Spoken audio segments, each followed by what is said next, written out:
नमस्कार दोस्तों, welcome back to ICU master class by ICU with doctor Bhautik. आज हम ईसीजी इंटरप्रिटेशन के एक बहुत इम्पोर्टेंट और एग्ज़ाम फेवरेट टॉपिक डिस्कस करेंगे, बंडल ब्रांच ब्लॉक और फेसिकुलर ब्लॉक। बहुत से डॉक्टर वाइट क्यूआरएस देखते ही कंफ्यूज हो जाते हैं, लेकिन अगर आप सिर्फ कुछ ईसीजी पैटर्न याद रख लेते हैं तो RBBB, LBBB, left anterior fascicular block, left posterior fascicular block को सेकंड में आइडेंटिफाई कर सकते हैं। और सबसे इम्पोर्टेंट बात, बंडल ब्रांच ब्लॉक सिर्फ ईसीजी डिजीज नहीं है, कई बार ये structural heart disease, ischaemia, conduction system degeneration का क्लू आपको देती है। तो चलिए स्टेप बाय स्टेप समझते हैं। सबसे पहले आता है कि नॉर्मल कंडक्शन जो पाथवे होता है वो क्या होता है। इलेक्ट्रिकल इम्पल्स कहाँ से कहाँ ट्रैवल करता है। एसे नोड एट्रिया में जाता है, एवी नोड में जाता है, उसके बाद बंडल ऑफ हीस में जाता है। उसके बाद बंडल ऑफ हीस से डिवाइड होकर राइट और लेफ्ट दो बंडल ब्रांच में जाता है।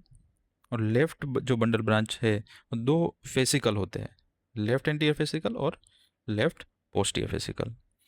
इन पाथवेज में कंडक्शन डिले या ब्लॉक होने पर ईसीजी में इलेक्ट्रिकल जो एक्टिविटी हो उसमें चेंज देखने को मिलता है। तो वाइट क्यूआरएस देखने पे क्या हमें स्टेप वाइज जो अप्रोच कहाँ पे क्या फॉलो करना चाहिए। स्टेप वन, पहले तो कंफर्म कीजिए कि वाइट क्यूआरएस है more than 120 millisecond. Step two रहता है कि V1 में देखिए। उसके बाद स्टेप थ्री रहता है कि लेटरल लीड में देखिए, 1 AVL, V5 और V6 में देखिए। कौन कौन सी? 1 AVL, V5 और V6। एक्सिस कहाँ पे देखते थे? नॉर AVF में। ठीक है। फिर उसके बाद आता है क्लिनिकल कॉन्टेक्स्ट। समझिए, ये अप्रोच जो होता है वो डायग्नोसिस को इजी बना देता है।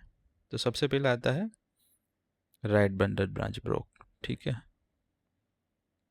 सबसे पहले राइट को समझते हैं। ठीक है, सबसे कॉमन जो बंडल ब्रांच रहता है वो राइट बंडल ब्रांच ब्लॉक रहता है। यहाँ जो राइट वेंट्रिकल तक इम्पल्स लेट पहुँचता है।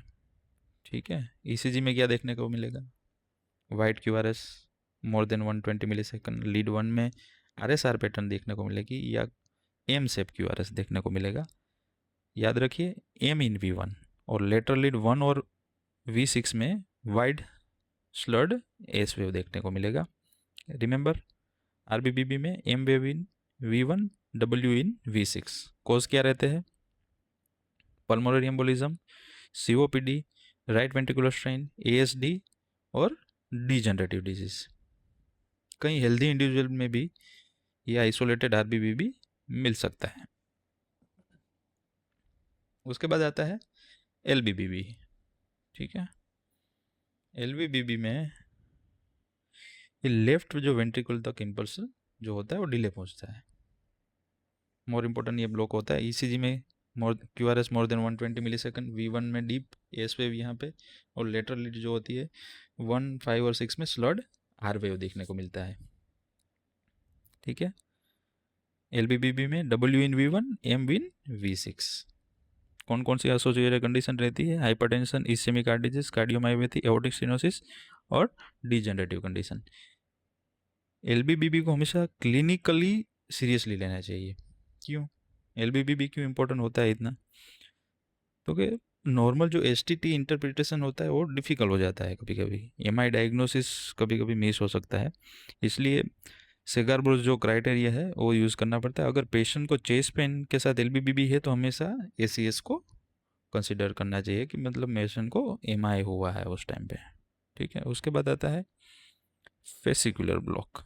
ठीक है, ओके। फेसिकुलर जो ब्लॉक रहता है उसमें क्या रहेगा? सबसे कॉमन जो होता है लेफ्ट एंटीरियर फेसिकुलर ब्लॉक रहता है। ठीक है, इसमें क्यूआरएस जो होता है वो नेरो रहता है।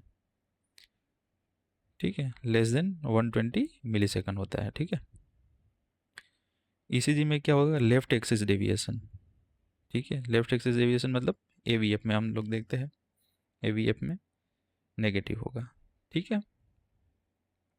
और जो -45 टू 90 के -90 के बीच में होगा उसको लेफ्ट एक्सिस डेविएशन, और लीड 1 और एवीएल में क्यूआर पैटर्न और आरएस पैटर्न है वो 2-3 एवीएफ में देखने को मिलेगा, ठीक है। क्यूआरएस कभी कभी नॉर्मल ड्यूरेशन भी रहता है इसमें, लेस देन 120 मिलीसेकंड, यानी कि नॉर्मल हुआ।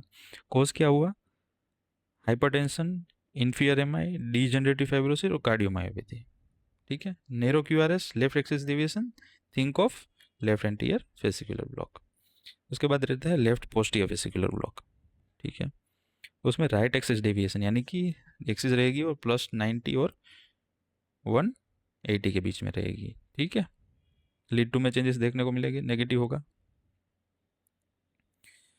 ठीक है, राइट एक्सिस डेविएशन।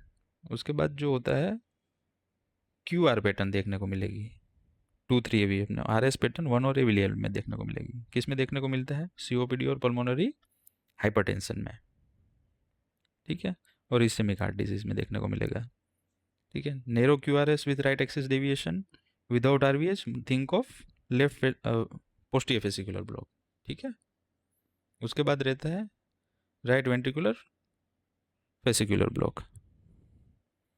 उससे पहले समझते हैं कि बाईफेसिकुलर ब्लॉक क्या होता है, ठीक है। Right bundle branch block and left anterior vesicular block साथ में हो, या तो फिर राइट बंडल ब्रांच और राइट पोस्टीरियर वेसिकुलर साथ में हो, तो उसको बोलते हैं बाईफेसिकुलर ब्लॉक, ठीक है। हाई रिस्क हो जाता है ये कभी कभी, ये पेशेंट में कंप्लीट हार्ट ब्लॉक होने के चांसेस रहते हैं, और पेस मेकर के लिए इसको इवोल्यूशन जरूरी रहता है, ठीक है। क्विक क्या इसका रिमेंबर रखेगा, आरबीबीबी में M wave in V1, wide S wave in V6, open in RV strain. LBBB में W in V1, broad R wave in V6, usually LV disease related होता है, ठीक है। उसके बाद आता है कि एसटीटी चेंजेस होते हैं, वो कैसे दिखते हैं बंडल ब्रांच ब्लॉक में, ठीक है। बंडल ब्रांच ब्लॉक रहता है उसमें एसटीजी चेंजेस यूजुअली सेकेंडरी होते हैं, इसलिए एसटीजी चेंजेस एलिवेशन या टी इन्वर्जन देखने के लिए इमीडिएटली एमआई डायग्नोसिस मत करिए, स्पेशली इन एलबीबीपी। क्लिनिकली उसको कोरिलेट करना पड़ता है, लेकिन सेकर जो बोजा क्राइटेरिया है उसके हिसाब से कॉन्करेंट जो एसटी एलिवेशन होता है उसको मोर देन 1 mm होता है, ठीक है। और एसटी डिप्रेशन होता है greater than more than 1 mm in V1 to V3, ठीक है। और एक्सेसिव जो डिस्कॉर्डेंट एसटी एलिवेशन होता है,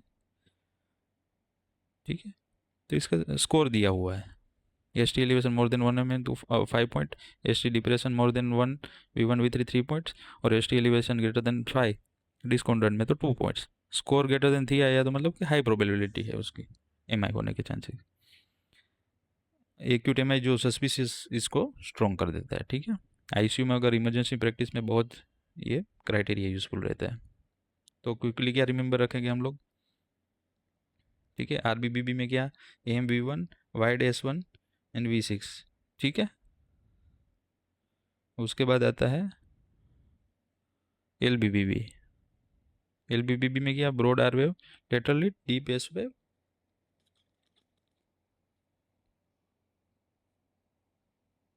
इन V1, ठीक है।